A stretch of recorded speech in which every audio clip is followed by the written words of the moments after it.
A long standoff between the U.S. Department of Transportation and California has officially boiled over. A few hours ago, Transportation Secretary Sean Duffy shared this video on X, saying, "It's reckoning day for Governor Gavin Newsom in California." Watch the video now, and we'll come back and talk about it.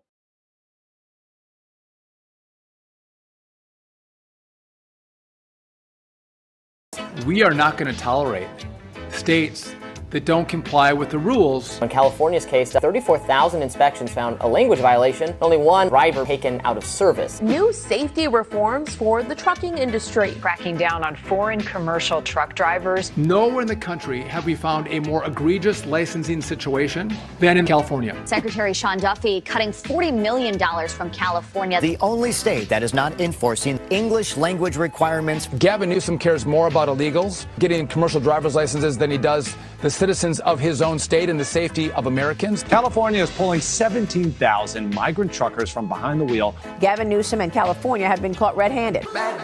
Okay, so the FMCSA is going to revoke around $160 million in federal safety funding from the state of California after California missed a January 5th deadline imposed by the federal government to revoke more than 17,000 CDLs that the federal officials say were unlawfully issued to non-domiciled drivers.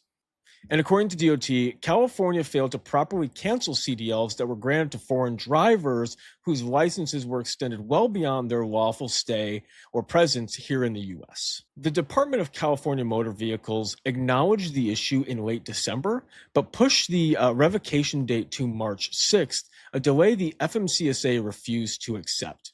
Now, federal officials did not mince words.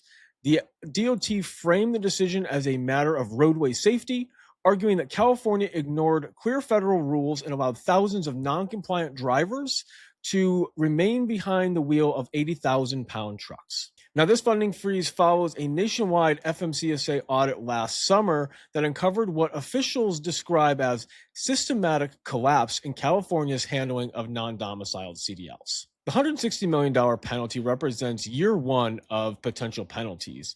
If California continues to defy the FMCSA's final determination, federal law allows the withheld amount to double next year.